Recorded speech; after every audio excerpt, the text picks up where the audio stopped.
Olá, pessoal! Vamos com mais uma análise semanal e o aumento da demanda por ativos refúgio, bem como compras recordes de ouro por bancos centrais, dentre outros aspectos macroeconômicos e geopolíticos, sugerem que a cotação do ouro tende a continuar a subir.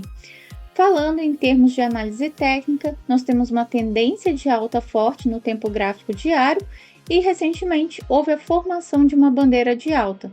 Superando o nível de 3.405, os próximos alvos para o ouro tendem a ser 3.606 e 3.862.